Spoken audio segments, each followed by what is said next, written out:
All right, hey everyone, how are y'all doing? Sorry for yesterday. I was at a family funeral. I appreciate you guys jumping in. That was really great of you guys.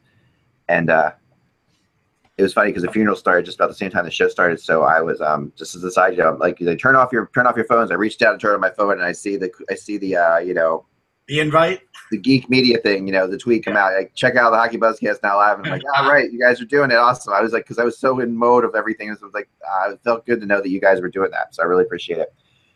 That was, we talked about that before the show, but we won't get into that. But the other thing is, it's good to see all the cousins today, and I'm sorry if I didn't get to talk to you very much because a lot of my cousins are really great HockeyBuzz fans and hockey fans, and it was just incredibly crazy emotional. And then we have today.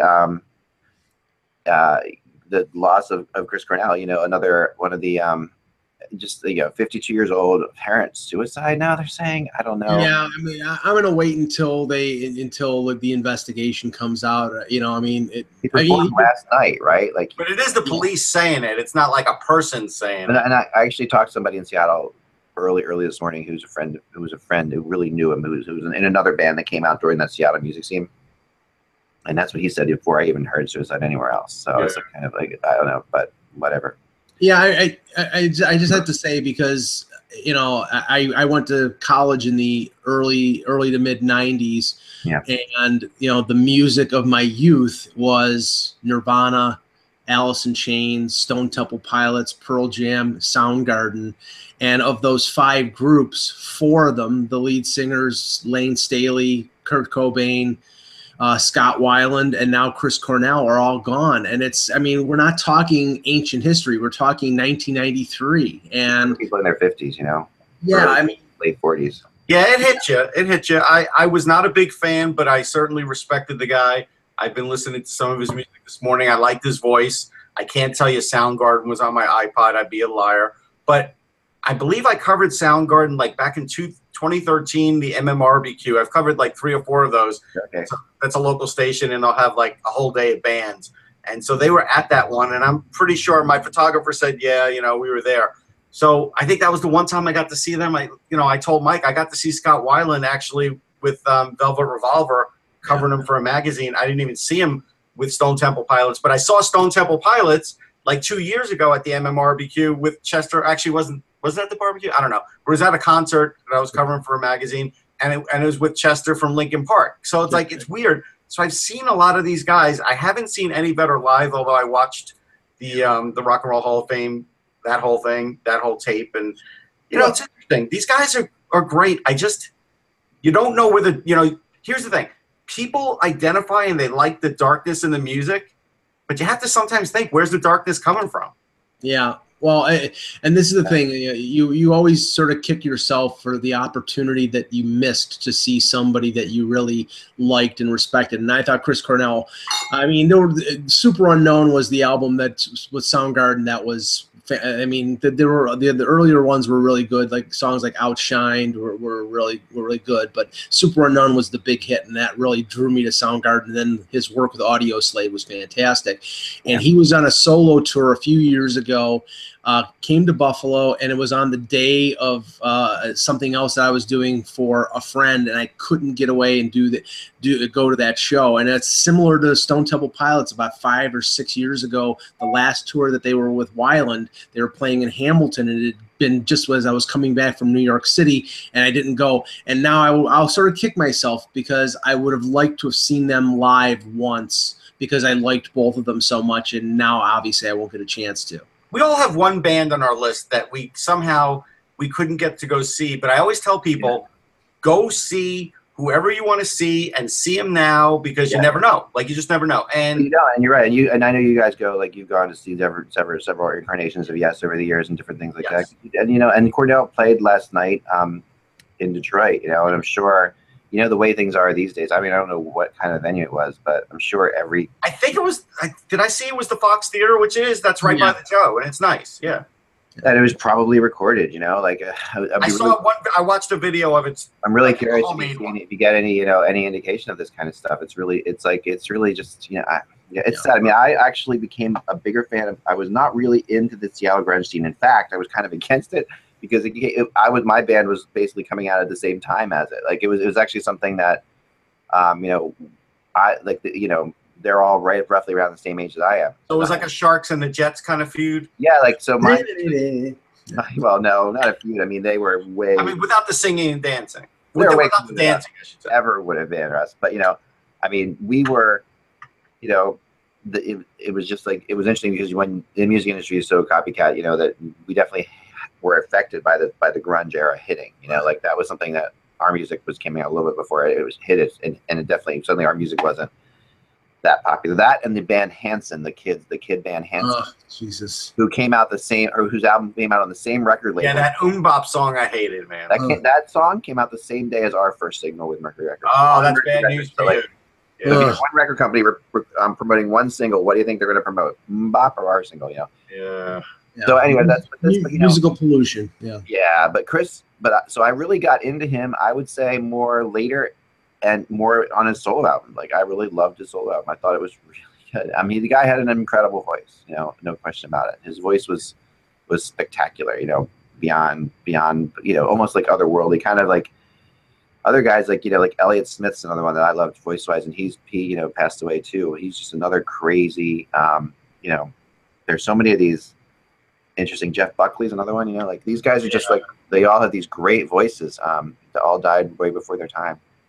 Yeah, it's sad, and like I said, he is on my iPod. I have like about 40 Soundgarden Audio Slave solos, Temple of the Dog, the single soundtrack and solo stuff. So, and I really need to do a music show. Like you have the most diverse, and I say this with a total compliment. Like the most diverse group of people on your iPod ever. Yeah, way more diverse than me, that's for sure.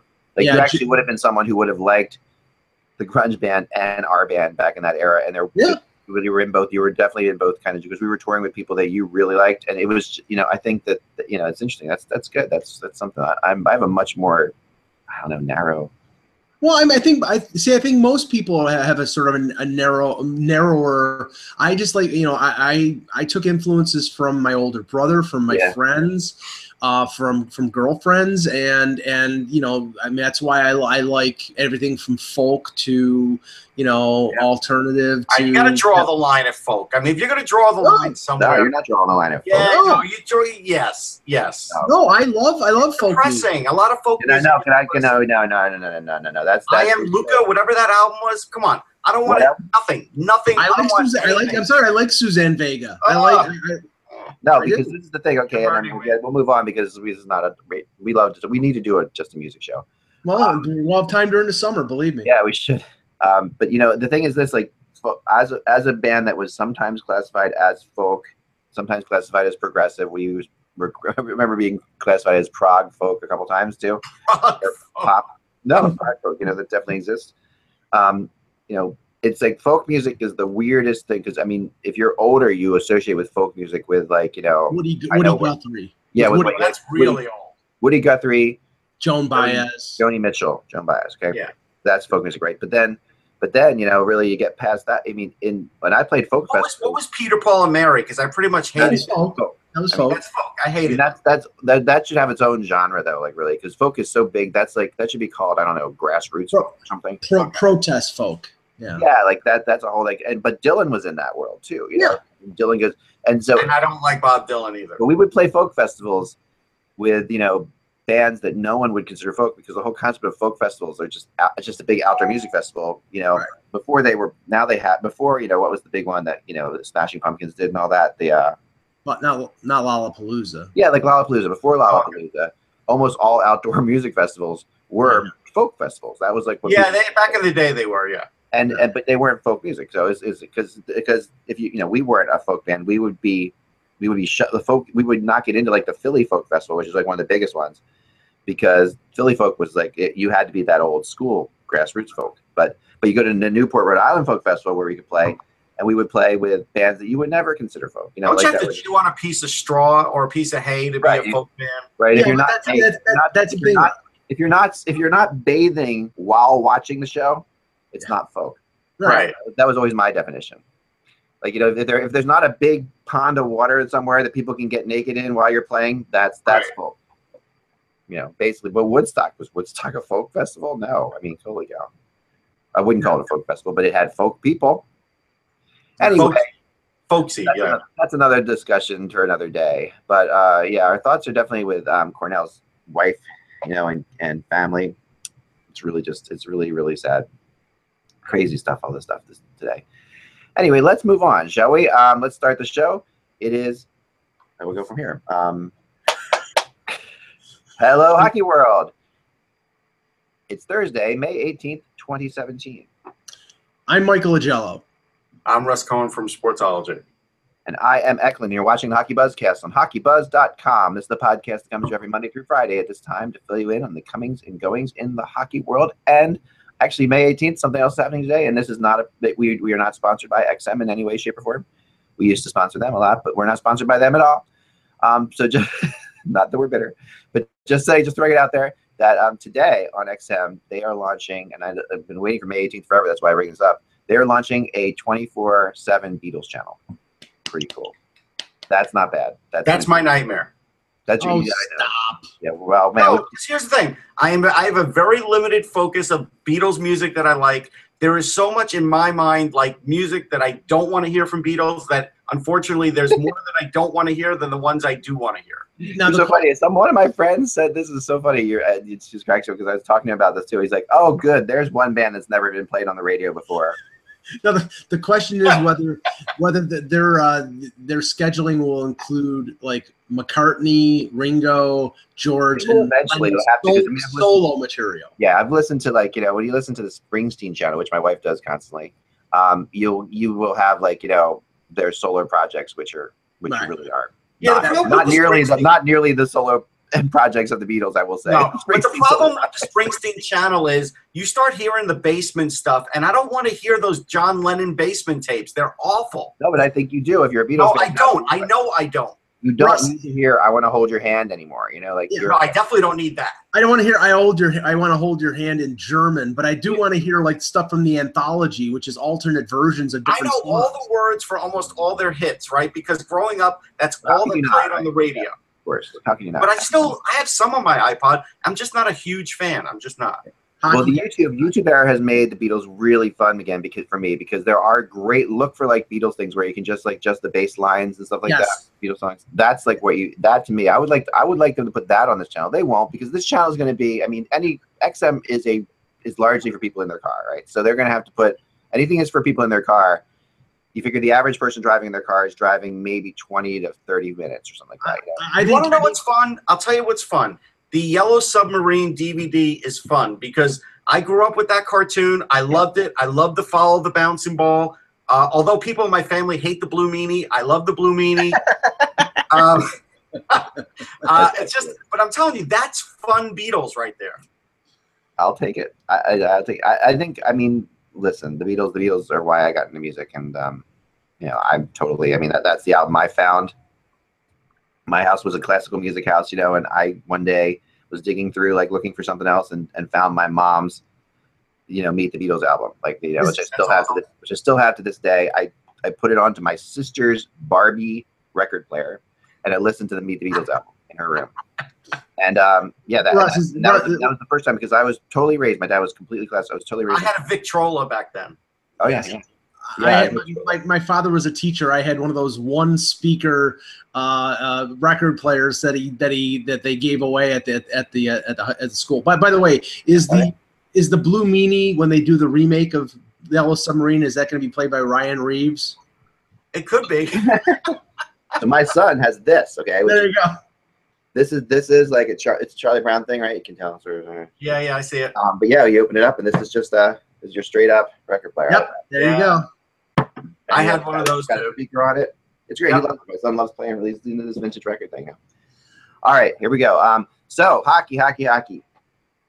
So last night we all settle in to watch the beginning of the Senators Penguins game, figuring another nothing game going into the. No, I thought it was going to be more Penguins than I saw. Wow, I was shocked. Well, shocking beginning, right?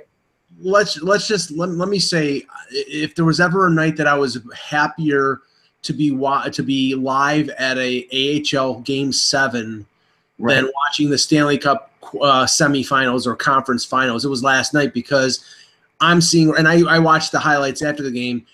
I see 4-0 or midway through the first period. I'm like, okay, what a waste. I mean, and Ottawa completely, just dominated them early and got so far ahead that it wasn't even a contest. I blame some of this on Mike Sullivan for 2 reasons. And I know I've seen a lot of Mike Sullivan, and Mike Sullivan has cruised up to this point in being the Penguins coach without much criticism. But pre-game, Mike and I talked about it, Eck, and I said, if you're going to use Mark Streit, he is just a power play guy. You cannot play him 5-on-5. And he got totally victimized on 1 goal, and I believe he's on the ice for at least 2 of them.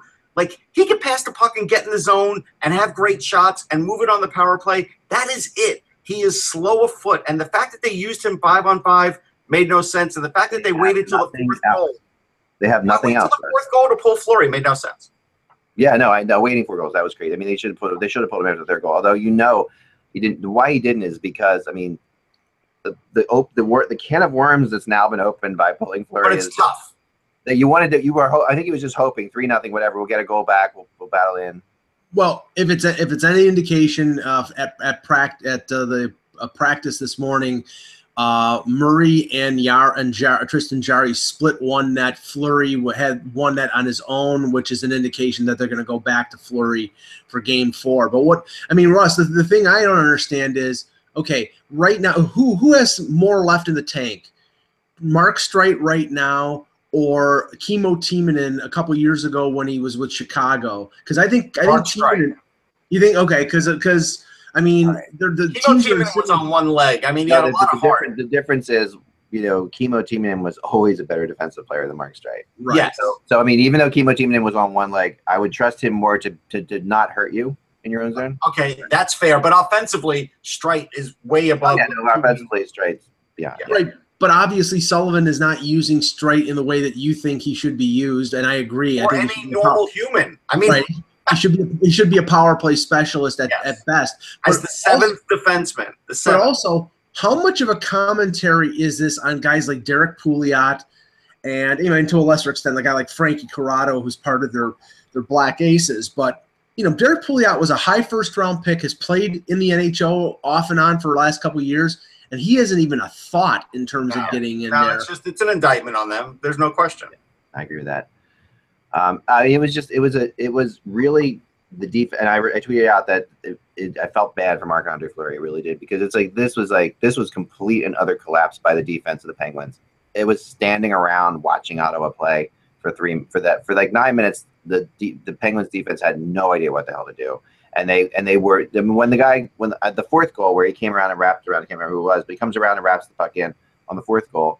You have 3 Penguins players just standing there watching. The 4th goal was so maddening because I'm watching it here in the living room, and we're watching the game, and we knew what was coming. Like, Fleury covered that exactly the way you're supposed to, but you know where the player's going, and you knew the wraparound was coming, and those guys got there late.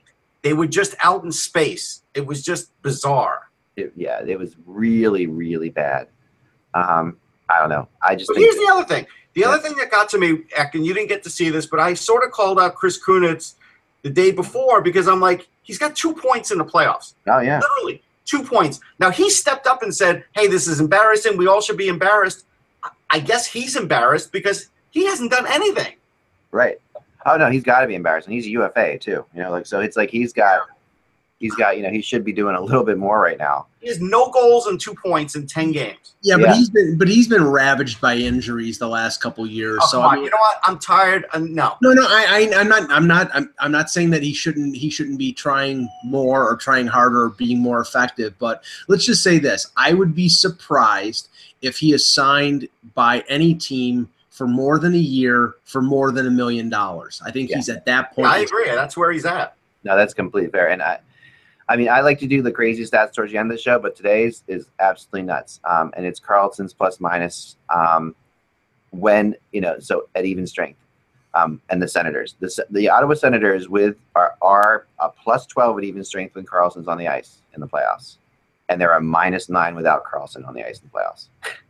That's just that to me is one of the craziest stats I've ever seen. This team is a plus 12 when Carlson's on the ice and a -9 without him. Can you get more valuable than that?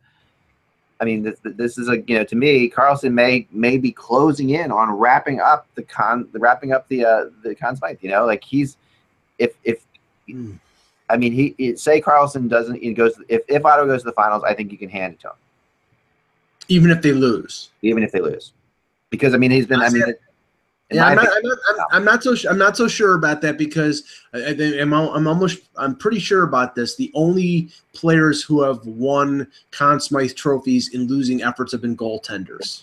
That's true, and I can name both of them. I mean, one was Jaguar and Hextall won one, and Roger. I think Roger Crozier in '65. Okay, yeah, that was before my time. Yeah. So no, I agree, and I just think that the difference is that's such a drastic difference. I mean, +12 to -9, you're looking at like a 21 goal swing with this, with Carlson on or off the ice. I don't know. That's just nuts. I mean, today, Hornquist skated for the Penguins, but they said he doesn't look ready. I mean, he really tried to skate hard apparently, just because I think he's obviously pushing it to try to get back in. The Penguins are slow, they really are hurting. They're hurting. There's no question, but you know what? They still have adequate enough people to give a better effort than that. I don't know that they have enough defense to get the adequate enough people up front for it to make a difference. I think you got to make up for it with guess what? Then they got to play tougher defense with their forwards. They have enough talent that even though the defense is compromised, and we all would agree on that, you know what? They could give a better effort than that. And I give Ottawa full credit. They went pedal to the metal. Penguins couldn't keep up, and they blew them out. Good for them. That was smart. Well, I mean, and obviously it's not going to be an even playing field here because, I mean, Pittsburgh has been so decimated by injuries, with guys coming in and out. But Alex Burrows left the game last night. I don't know if he's coming back. Yeah. I think that – I know they're saying it's David. You know what? He could barely put any pressure on it.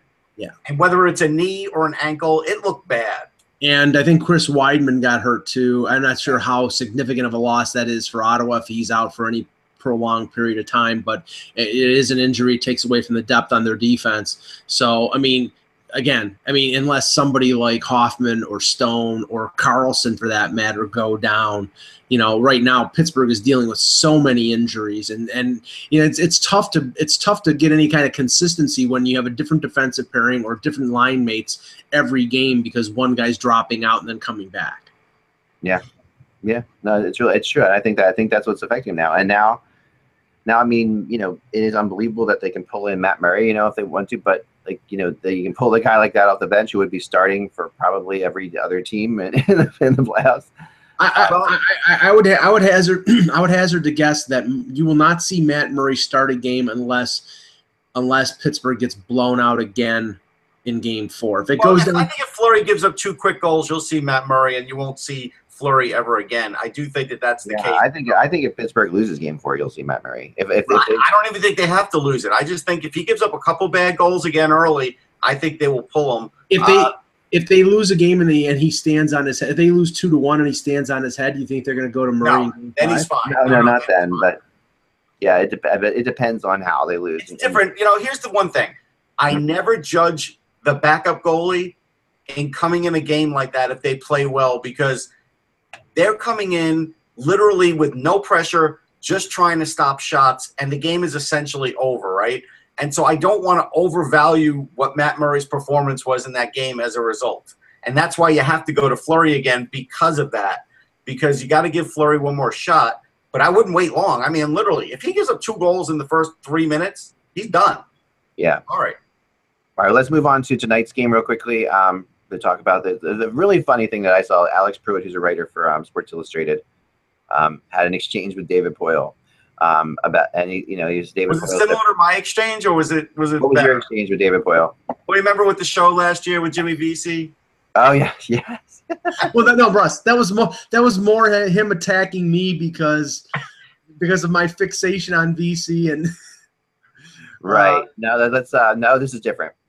It's very funny. So David Poile says to the media, practice could be over today. 3/4 of our guys go back and play X-Man on their computer. That's what Poile says. And Alex responds, X-Man, and Poile says, Pac-Man, question mark. whatever it is you guys play these days. Is it Xbox? You know, it was like this whole like great moment. I think that does sum up David Poyle. That's Space fun. Invaders. Space Invaders. Yeah. I mean, you know, and the internet is what it is. So people are like, oh, there is an X-Men game on their computers that's really good right now. I'm like, come on, jeez, but that's not what he's talking about. No, he just.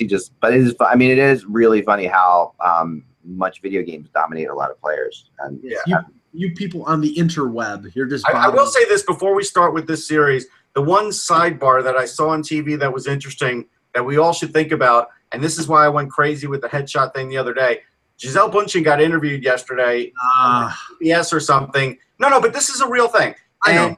And they asked about her husband, and she basically said, look, he gets a concussion every year. They just don't say it is. Yeah. And it's true. And so, you know, that's going to probably limit Tom Brady's career because, again, when you're married, you do have to think about the other person. And so that's the other part that I do think we need to think about is just because there's things put in place in leagues, it doesn't mean it can't be improved because when you see somebody saying that, and with all the intention that the NFL has put into concussion protocol and spotters and everything else, it tells you that you can constantly get better at this, and you can't sit around. Yeah, I'd like to know where Gisele's medical degree is from. It doesn't matter. She knows. I know. I'm just. Here's another good stat for you about tonight's game. I found this on Reddit today. The number one goals against average in the playoffs right now is Pecorani, which has been pretty wild. I mean, it was a 940 something crazy. Well, the goals against 1.37. All right, it's 1.37. The next the next 8 goalies after him in the goals against average in the playoffs are not playing. You have to go to number 10 to get to Anderson from Ottawa because the other 8 have been eliminated. So Anderson's at a 2.49, Fleury's at a 2.55, and Gibson is a is 2.8. No, 2.8. Anderson's, yes, that's right. Yeah, that's right. Yep. 2.8. Fleury 2.55. Anderson from Ottawa 2.49. And Gibson's is inflated because of that 7-goal game. Yeah. Oh, for sure. Yeah, but it's still like it is surprising when you see, like, you know, in the Final Four that 3 of the goalies would be not in the top 10 for goals against average in the playoffs. Usually goalies have a big deal. You know, the goalies are a big part of them getting there, and all these goalies have been. I mean, Anderson really does seem to be in a zone and a half, though. Like, he's got that. Last night, you just had that thing, you know, every time Pittsburgh got anything going at all, Anderson was making these glove saves that are just so routine looking the way he makes them. He's really funny that way because I've never been a big fan of the goalies who, like, do the whole, like, you know, throw their arm up in the air thing. Yeah. Anderson is exactly the opposite of that. Like, he is. He does. You don't even know that he catches it. I know. Like, the puck is just not around the ice anymore. Like, someone took a shot. Oh, Anderson must have caught it because it's just like a few of them he just swallowed up that way. He really had a great game. He did. We should say that. He really did, and he's had a great series. I mean, you know, and a great playoff. And it's hard not to pull for him with everything he's been through. So it's just, to me, you know, I don't know. So now I'm giving you guys one more chance, and then, you know, I know we already finished the series, but I did want to give you one more chance because someone just texted me and said I needed to give you the chance here. To now come with me, join the other side. Ottawa's winning the series, right? Not a chance in hell. No, I'm not joining you. No. All right. Good. I like it. I like being on the other side. You know that. I'm good. All right. Tonight, what happens? This is the big game, right? I mean, every game's the big game, but tonight, you know, we're looking at a 3-1 or, you know, a 2-2 series. This game 4 overtime, like I said before, my favorite moments in the playoffs, game 4 overtime. To get to there, and that the difference between 3-1 and 2-2 is just enormous. And these teams play a lot of close games. We can see another one of those game 4 overtimes tonight. But what do you think happens, Mike, tonight? What do you think happens? Well, I think Anaheim has got to be careful in regards to, you know, sort of, I mean, the Kessler-Johansson thing is sort of bubbled up at the end of game 3. There was a little scrum after the final whistle. Yep. And I think, you know, one thing that Anaheim cannot get in penalty trouble. I mean, Nashville's power play isn't the greatest in the world, but with the emotion of that building and everything going, if Nashville breaks out to a 1 or 2 goal lead early, I mean, it could just it could envelop the Ducks. I still think the Ducks are the better team. Gibson had a good game, except for that Yossi goal, which he was completely screened on. But their offense, and they need to activate their defense more. When guys like Fowler and Vatanen jump into the offensive attack, I don't think Nashville has any answer for that, but they haven't really been able to do that. And I think they have the better forwards. I mean, there were offensive chances early in that game. A guy like Kasha had a clear 2-on-1. It was a 2-on-1 break in the second period when they were still leading 1-0, and he passed up a chance that basically from just inside the faceoff circle to make a pass across the ice. It was a low percentage pass. In the playoffs, young guy, old guy, you get close in, you shoot the puck. That's the best opportunity. So they got to shoot the puck more. And Rene, the goal that he let in wasn't a particularly strong goal. I mean, Nashville was good at limiting chances on Rene. So Anaheim is going to have to step up the offensive pressure. But I think that they have the veteran experience and guys like Getzlaf and Kessler and Perry to be able to do that. So I think Anaheim is going to tie up the series tonight. All right, Russ. Well, considering I was completely wrong about last night's Pittsburgh game, I'll give my potentially completely wrong analysis of this one. It's interesting because, I was writing on Twitter, like hockey right now in these playoffs is completely unpredictable. It is so hard to figure out game to game what these teams are going to do. And then I don't even think the coaches have a good handle on it. That's the funny thing. Even the coaches seem to be puzzled at times. But I look at it and I think that Anaheim does need to, especially Kessler needs to walk it back a little bit and not be super duper pest and everything, and just sort of, chill a little bit on that and start getting more offensively involved again. That's one thing. Stop the showy part of what he's doing. You can still, create problems for Johansson, but don't get to that degree. That's a team that also needs to crash the net more. They're watching their net get crashed, and they're not doing it enough against Rene. Nick Ritchie would be the perfect guy to use as besides Getzlaf. Nick Ritchie is great at that. Like he's when he's going, it's impossible to stop him in that area. And he's had a pretty good playoff, and I think you can get more out of him. I look at this one, and I think this is the one where Anaheim does play a little more conservatively. I think they will keep those three defenders back in certain areas so Gibson doesn't get crashed. And so I don't think the offensive push is going to be as great as it is. Nashville is going to do everything again from the blue line. Like, their blue line is killing it. They are off the charts good right now. Actually, they're kind of reminding me when Yossi's out there and who am I thinking of? Ryan Ellis is out there. It's sort of reminding me in a not exactly the same way, Leach and Zubov kind of way, where those guys, it didn't matter what team they matched up against. Those guys just gave everybody fits. And then, of course, a lot opened up on offense as a result. And I think that's the scariest part of Nashville right now is how good they are. About a week ago online, I disagreed. There was a commentator that was like, hey, is Peter Laviolette now in the upper echelon of coaches? And I quote tweeted and said, he's already won a Stanley Cup. Shouldn't he have already been there? He's already been there. Yeah. And so I think this sort of solidifies Laviolette again as one of the top coaches in the league because he is doing this job. I think this is a 3-2 game. I think Anaheim could pull this out, but I don't know. And I said yesterday, I mean, it drives me crazy. It's like there was one game where Nashville dominated for, I think, about 17 or 18 minutes where Anaheim didn't get a shot on goal. And all of a sudden, it's Randy Carlyle's fault that Nashville is dominating play. It's like, I'm sorry, Randy Carlyle won a Stanley Cup. For you analytics geeks out there, read that. He won a Stanley Cup already. He's got this team to the conference final. He didn't get the Maple Leafs to the conference final because the team wasn't good enough. This team is good enough. They have a good defense. They have a good offense, and they're battling right now with a pretty solid Nashville team to get to the Stanley Cup final. So it's not Randy Carlyle's fault that they lost in Game 3. And if they win, it's not going to be all his credit that they won, but he shouldn't get all the blame for it as well. No, I don't think it's it. I mean, I think that these are two teams that ride waves of play, and it's a matter of how when you're attacking, when you're the aggressive team, it all depends on how well the goalie plays. It's like on the other side. And he's a sharp guy. He is a very sharp guy. I mean, both these coaches are doing a great job. And I do want to point something out. You didn't know we were on the show yesterday. I didn't know if you caught my XM show this week, but we talked about stats and analytics, and actually scoring came up for the CHL. And I asked one of the experts, hey, what about home team scoring?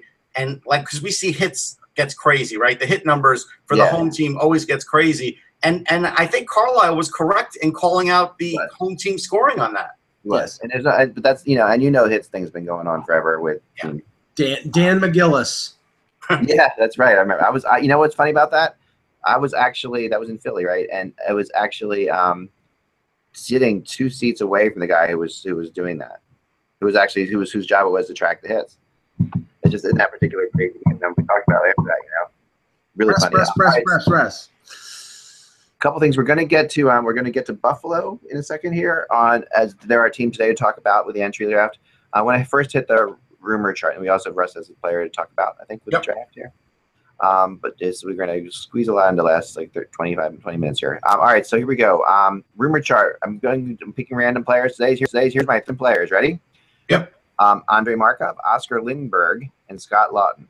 All right, so these are 3, of the 81 players I now have on the chart, and the rumor chart, like I said before, is just a speculation thing for me. This is sort of when I talk to people, I can put stuff on here and give you an idea of what I feel that's going to happen. These aren't necessarily rumors; these are more speculative. So let's start with Markov, because man, I mean, this is a big can of worms, Markov, for the Montreal Canadiens. I'm assuming that the missing 20% is the KHL element that you're referring to. Yes, that is the missing KHL. That is exactly why. That's why I say could return to Russia underneath his name. Which I would really, honestly, with the state of the KHL right now, I believe that most, and I understand with the Olympic situation that Russian players are going to use, but they're going to use this as a pressure point. Do I think that Andrei Markov wants to go back to Russia?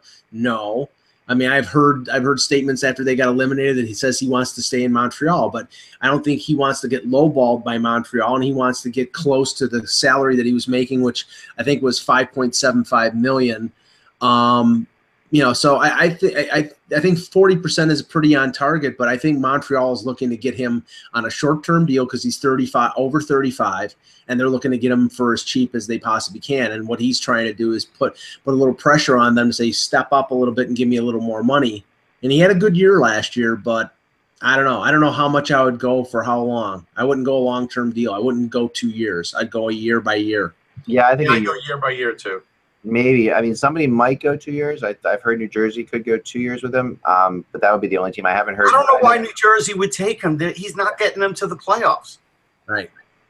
Yeah, but I think that what's happened in New Jersey, I mean, first of all, the defense is so young and so inexperienced. They really are desperately trying to find somebody to go in there and mentor the defense. I've heard Nick Schultz could be the guy the Devils go after.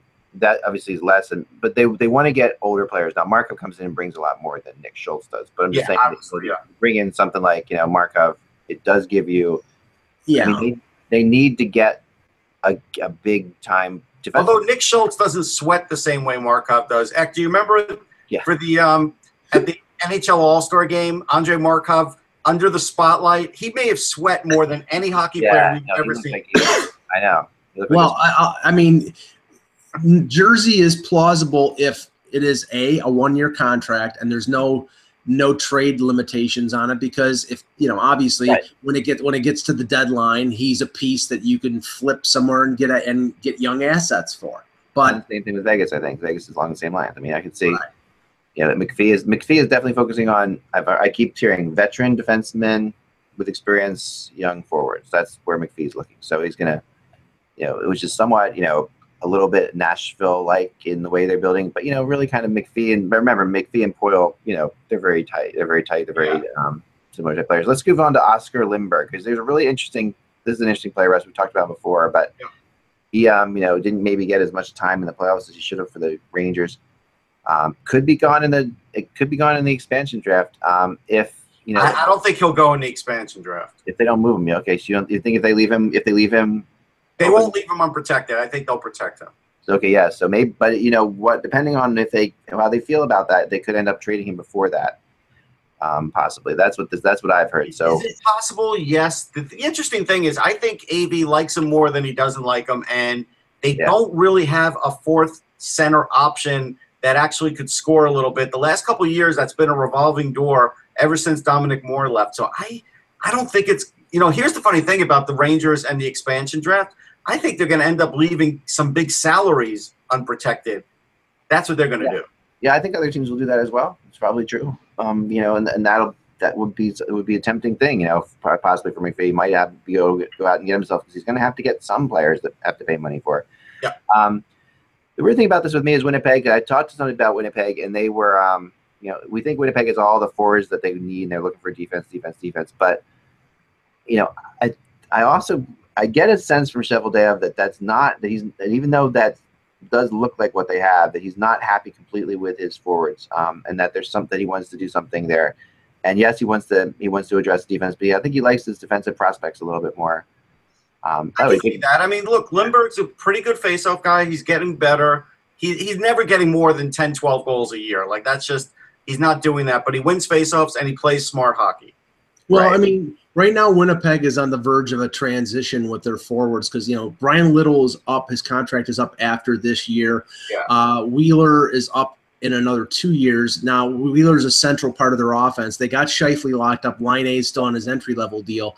But they may need, guys who can provide secondary offense. And, if Lindbergh is somebody that they've sort of targeted in terms of that, maybe that makes sense. And maybe they don't want to spend as much money on a second or third line center as they are right now with Little making close to $5 million a year. The only problem with this is he's an RFA, right?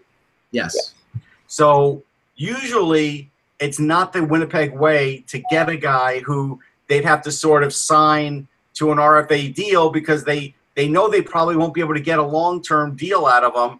And so if they sign him to a bridge deal, they may only be getting him for 2 or 3 years. Or they have to overpay him like they did with Matthew Perreault. I mean, after they signed Matthew Perreault to the extension, you started hearing Matthew Perreault rumors. You started to hear trade, and Matthew Perreault is being paid, I think, $4.1 million. I don't think he's a $4.1 million player, but they may have had to pay him just to keep him. Right, that's true.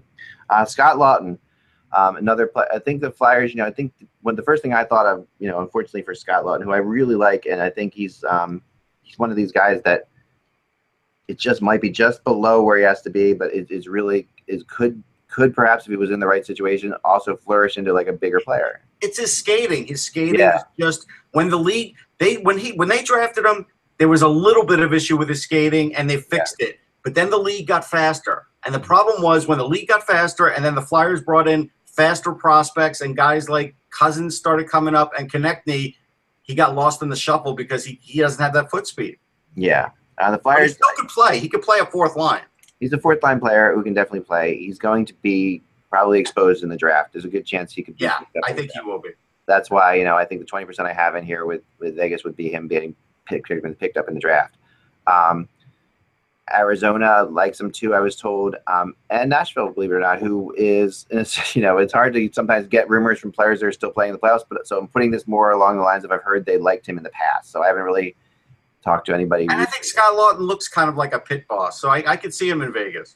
Yeah, he does kind of look like a pit boss. So, so that's what the rumor chart's available on Hockey Buzz. Obviously, go to it. We love that you guys have been supporting it, and it's great. We appreciate it so much. It's part of our season ticket package, which is really fun. So, and it's cheap. So, help us out any way you can. All right, so let's now go to Russ. What do you got? So, yeah, Eli Tovanen. He's a guy who's committed to BC. He's another Finn in this draft. There's a lot of Finns in this draft. And he's not the biggest guy. He's like 5'10", 180. But the thing about this guy is when you watch him play, he is just one of those guys, when he's on the ice, he's just a flat-out scorer. He's fast, he knows where to go, and he's got a hell of a shot. And, like, he's got a potential to be, to me, like a big-time scorer, which could be like 28 to 35 goals if he's in the right situation, if he's got players to play with. He's got great poise with the puck. I really just, I like him. He's a shifty skater. He's not the fastest skater, but because he's shifty, it is always hard to sort of get a beat on him and where he's going. He does have a good IQ, and that helps his where he's going. But when you interview this kid and you look at him, he has just got that stare of a winner. Like he just and a lot of people sort of underestimate him. You'll see he'll fluctuate on a lot of these draft charts because I think because of the size and because, you know, they're going to say, well, you know, he doesn't play a 200-foot game. And, yeah, that's great. But not everybody plays a 200-foot game. He'll do it. He'll be fine. He's not going to hurt you defensively, but it'll really help you offensively. And I just think anytime you can get a guy that you think he could be a first or second line scorer, you got to get him. And I currently have him ranked 6th. And I think he is a guy that you give him a couple of years. He's already pretty strong. Like he's a stocky 180, like me, even though I'm a stocky, more like 195 now. But the thing is, that's what he is. And he's just, when you watch him play, you notice him. You notice him from first shift to the last shift. Very interesting. Was he playing on Team Finland in the World Championships? Yes. No, I don't think he was playing on Team Finland for the World Championships. I don't think they had him on there. I don't know for sure. I know the U.S. lost 2-0. I've only watched a little bit. I'll tell you in a minute because I'll look up his stats. But yeah, I don't think looked terrible in that game. I watched a lot. But he was, but he played in the World Juniors. He played in the under-18. So he's been in all the big tournaments. And let's see. I would tell you that Finland can make any team look bad if they get a lead on you. That's so difficult to play against. I mean, they're so annoying. They're just so, look, we all have Finnish friends. They're all annoying. But the thing is, they're good at it. Yeah, he had 6 points in 6 games at the World Junior Championships. He is not playing in the World Championships according to this. And in the USHL, he had 54 points in 52 games, but 30 goals. Wow. Okay. So 30 goals in 52 games. A lot of talent coming out of Finland, goal scoring wise now. Yeah, there's definitely. Jack Eichel, by the way, I think had 0 points in the World Championships or something like that. Yeah. Some crazy statistic. Like that was really bizarre. Like I don't know if he's hurt. I know he had no goals, and I'm sure to go along with all the controversy at the end of the season. We're going to talk about Buffalo now. To go along with all the controversy at the end of the season with the Sabres, that just adds to the ammunition of those who are sort of anti-Eichel, which I'm not. I think he's a fantastic young player. But it's going to be very interesting to see the path of him next year with a new general manager and new coach, and where that's going to take him. But no, I agree. So let's get on to the Buffalo Sabres and expansion time. Buffalo, I bring up here from one of my favorite sites, planmyteam.com, where you can actually go to this, talking to the guys. They're really nice guys who set this up. Check it out, planmyteam.com, and you can actually go and register your teams and go through and pick players. Now, remember how this works is pretty simple. They, you get to take 7 forwards, 3 defensemen, and a goalie, or 8 skaters and a goalie. Most teams are going to go 7 forwards, 3 defensemen, and a goalie. Yes, and I thought yesterday, Mike, that I thought that Boston's going to go with 8 skaters and a goalie. I do, because I think. I looked at that, Russ, but if they do that, they would have to expose either Marchand or Pasternak because they have 3 too many guys with no moves. Okay. Yes, that's what I was worried about. Okay. Yeah, they're gonna lose one of those defensemen. Either I guess they will that. Okay. Yeah. Sabres only have one guy with a no move on their entire team. That would be Okposo. Yeah. Who is haven't heard much about Kyle Okposo as far as how he's doing health wise. Well, they said there was an update where. They said that it was a medication that sort of threw him off, some sort of concussion medication. So I'm assuming now that they know what it is, he's doing better. They think he'll be ready for training camp. But Buffalo is an unusual team when it comes to the expansion draft because they're going to be one of the teams that is going to expose players on long-term deals because they want to get rid of them. Yeah. And I'll name two names. One is Matt Molson, and the other one is Zach Bogosian. Zach Bogosian has been the biggest waste. Since that trade from Winnipeg, he's played terribly. He's been injured a number of times. He's making I think it's $5.8 million for. That's crazy. Yeah, I'm sorry, $5.1 million, and he's under contract for another 3 seasons.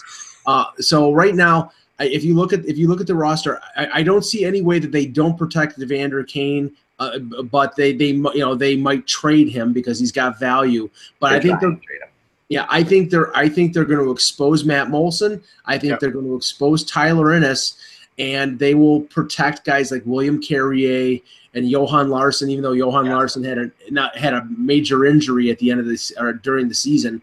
And if they're the third defenseman that they'll protect after Ristolainen and McCabe will probably be a veteran like Josh Georges, only because he's got a year left. See, that's why I go the 8 skaters. They don't have enough defensemen to protect, in my estimation. They just the one that they have besides Ristolainen, they don't have much, right? So well, they like McCabe, but Russ, the problem is who are you protecting? You don't have to protect McCabe because he's so you don't have to protect him. So yeah, McCabe he's not exempt. It says on this thing he is. I'm sorry, wrong. I was looking at the wrong person. Sorry. Okay. Right, McCabe is not exempt. I apologize. Yeah, but right now, if you go 8 skaters with the Sabres, that means you're protecting Bogosian, which I don't think they want to do, and that also means you're either protecting, Josh Georges for another year. There's not another defenseman after that I think is worthy of protecting. And then if you only protect 4 forwards, then you are exposing a Gergensons or maybe Evander Kane or a Carey. Well, here's the thing. I think if Kane's not traded at that point, I still think they're going to protect him, and then they're going to try and trade him. So I think he's the guy that, even though you may not expect them to protect, I think they will protect him. I think they will protect, Marcus Foligno. And O'Reilly. They might still protect Ennis depending on where his post-concussion is. They might. Yeah, he stayed healthier than expected. But I think they're going to definitely protect Gergensons because Gergensons did not get along with Bylsma. But I think he's an effective player and he's inexpensive. So I think if I start adding them up, it's close. I mean, I guess you could force that defenseman if you want to really force it. But either way, it's not going to matter that much. Yeah. But go ahead. No, go ahead. You're good. No, but they benefit from the fact that both Reinhart and Eichel are exempt. But really, I think that the expansion draft is an opportunity for them to shed some salary because not that I think that McPhee is going to pick up Matt Molson. He might be tempted to pick up Innes because he's only under contract for 2 more years and he's 27 years old and maybe he helps you out. But they're going to protect Foligno, they're going to protect Gergensons, and they're going to protect Carrier. They're not going to let young guys who are inexpensive let them go. Right. No, I agree with that. The issue will be whether or not they protect Jake McCabe. Like, I don't know if he's worth protecting. Oh, no, Russ, I think there's no doubt they're protecting McCabe. Okay. I think McCabe, okay, he's making only $1.6 million. He's under contract for another 2 years. He's their second best defenseman. Zach Bogosian. Well, he won't be if they bring up Brendan Gooley, he won't be. So that's one thing. Well, then he's the third. But right now, Kulikov is UFA. Bogosian is 3 more years at over $5 million. Georges is another year at $3.9 million. I think they want to shed one of those veteran guys because they're making significant money and they're not good defensemen. This seems like a team that could make a deal with Vegas for a defenseman. Yeah, I would say so. Computer's stuck in a weird place. Sorry, I get you. No, I think so too. Before we get out of here too, I want to talk about Galchenyuk and the rumors today that I posted. Yep. Let me just update here. According to reports, Mike Sullivan indicated Rust, Hornquist, Schultz all out for Game 4, and he has not decided on who's going to start. So he's playing the cat and mouse game with the goaltending. Yeah, one of my favorite quotes ever too. I saw this. What he said about them. They are probably not probable. Right. That is really, give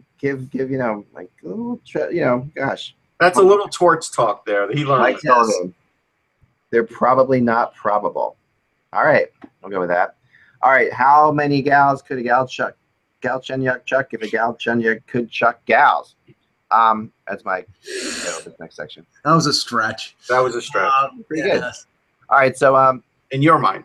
Yeah. Sources I talked to this morning said to me that he's been hearing for the last couple of days, and another person I talked to yesterday said as well that the Canadians and Rangers have had discussions about Galchenyuk, and no word on what the other way was, but just discussions on Galchenyuk. And Galchenyuk has been quite an anomaly in Montreal, as we know. He's a center for sure, but we're starting to wonder if that is for sure. I mean, I think he was pretty much messed up by Michel Therrien early on, but he's there's no doubt get out of that or not. We'll see. We'll find out. But when you see the gates have opened once Claude Julien came in and after 2 games moved him down to the 4th line or moved him to the wing. I mean, it was he moved him into a lower line in the playoffs too. So in Montreal, I think that is an indication he will never be a center. And if he's never going to be a center and he's an RFA right now and he's going to expect, significant money, well, then, you need a center to replace him if he isn't one. So if that's the case and the Rangers are interested, which would make sense, probably the Rangers are going to have to move a center to Montreal to make that deal possible.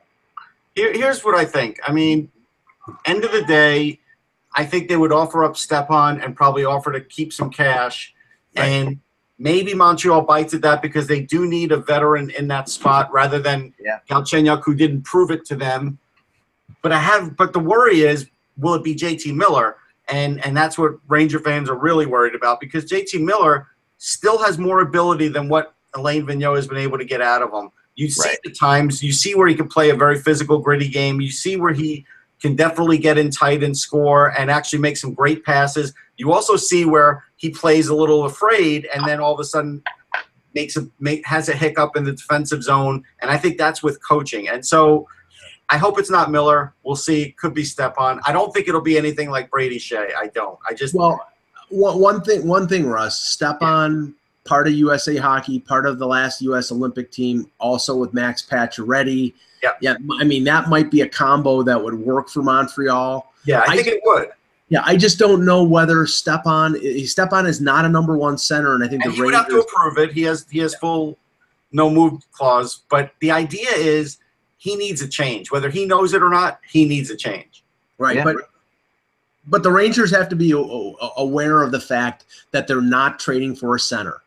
Listen, they're never aware of that fact. I mean, the Rangers are always trading for guys, and usually it's a guy who you're not sure is a center or a wing. Take Kevin Hayes, for example. There's so many cases of it the last few years with this team that, that's absolutely not out of the question, Mike, because they probably would slot him in at center if it's for Stepan.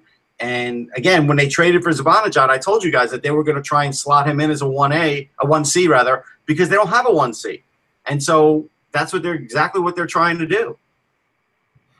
Yeah, it makes sense. I mean, it's Montreal Canadiens fans I know will be upset about this, and they are upset about the concept because Galchenyuk is one of those guys who was one of their only, real. When everybody thought about the future, Galchenyuk was the guy, right? That he was. Yeah, he's got great speed. He's got a great shot. He does. Right. Yeah, for whatever reason, it just hasn't worked out so far. And I mean, maybe with a full training camp, with Claude Julien, it works out better, and perhaps it does get back on track. I think that would. Yeah, but I think Julien, because he doesn't think he's a center, right? Yeah, I think that's why they're trading him. Because I think more than anything, Russ, it's the money aspect. He's he's an RFA, and he's going to probably expect to make in the neighborhood of, because he already took a bridge deal, he's going to expect to make in the neighborhood of $4 to $5 million a year. Yeah, and I think if you're the Rangers, because Stepan's making an insane 6.5, exactly, that you make the trade and you say, look, we'll give you $2 million for the next couple of years to sort of ease that in, because that's what they'd be paying. The difference would be what they would have to pay Galchenyuk anyhow. That's interesting. That's possible. Yeah, and then the Rangers save 4.5 on the cap. Yeah. We're not 4.5 because they'll have to sign Galchenyuk, but they'll come out probably like $500,000 ahead. The other rumor today that I've been working on was, is Florida really going to offer up Jágr another chance? The thinking has always been that Florida will let Jágr stay there as long as they want to, but I've heard recently some contradictory aspects to that. Yeah, I'm not convinced they're going to, because I think now that they're sort of like in this desperation, we've got to get to the cup kind of mode. They're going to look at him as more as a detractor because of his age, not because, hey, he's great with kids. And, I think they're just going to think they could put somebody else in that slot. I'm starting to feel that way too. And the funny thing is, as I'm writing this article, as I'm writing my little blog today, I'm saying to myself, man, if you had told me what, 10 years ago or 15 years ago that I would write that it was a good idea for Las Vegas to sign Jaromir Jagr, I would have been like out of my mind. Like that's like that. Right. But how things have changed, you know, with He'd Jagr. sell jerseys. Sells jerseys, and you know the whole thought. But I mean, the thought was, you know, before, you know, when like Jagr in Vegas, that's a bad idea, you know, like to put them. You get the Jagrs to show up. Well, this is the thing, though. Jagr obviously served his usefulness in Philadelphia with his influence on young players. He did the same thing in Florida. The one thing I see against him going to Vegas is what young players? They're going to have a bunch of journeymen and a bunch of 25, 27-year-old guys. Not just young players, though. I mean, yeah, I agree with you. It's not just young players. It's you know, I mean, everybody's a young player to Jaromir Jagr. It'll be a mix of them. Like everybody respects Jagr. So. Right. I mean, when he came here, Giroux was young, but he wasn't, you know, and Voracek were young, but they weren't crazy young. I mean, they were just, you know, it really is a matter of if you have a player that you think is underperforming and hasn't quite figured out exactly what they need to do to win at the to succeed at the NHL level, he's your guy. You know, here's the funny thing about Jagr. If you're worried about him being in Vegas, he's going to find his way to Vegas anyhow, whether he's I know. That was just. But I do remember a specific time when we said, "Man, if Vegas ever gets a team, that's where Jagr." I know. You know, that was like a joke for years, right? I mean, It was. You know, and people are saying that's where, you know, about Vander Kane. They want to keep a Vander Kane out of Vegas, stuff like that. But I think Jagr's got it more together than Evander Kane even does. Oh, I think that's unquestionably true now. Yeah, I agree with that. So we'll see. You know, I mean, where will Jagr end up if he isn't on Florida? Boy, I don't know what team is going to sort of add him as a piece because they feel like he's the missing piece. Like it's just. Arizona. That's what I said. Arizona. Maybe. All those young players. Yeah. Yeah. I mean, you know, and he's always one player. Martin Hansel. It would have been nice for Martin Hansel to have Jagr there. Yeah. Just saying. Who's to say that they don't re-sign Martin Hansel? Well, that's the thing. If they re-sign Martin Hansel, then they should sign Jagr because if you want to get more out of Hansel, put him with Jagr. No, what are you saying? Craig Leopold was quoted as saying he wished they hadn't traded for Martin Hansel. Came out and said it. Yeah, I mean, listen, I think it was a good trade. Not all trades work out. I'm sure Washington, after the fact, is thinking that wasn't a good idea trading for Shattenkirk either. It sometimes happens. Yeah, it does sometimes happen. All right, well, that's all the time we have for today, guys. We really have enjoy tonight. I know it's going to be a fun one for sure. And man, we're ramping up towards a crazy. I mean, I want to know who out there had Ottawa and the Predators in the Stanley Cup final at the beginning of the year. Nice cat. Anna, she's deaf, but she's a nice cat. Okay, well, sign to her that I like her. Remember, without the buzz, it's just hockey. We will talk to you soon.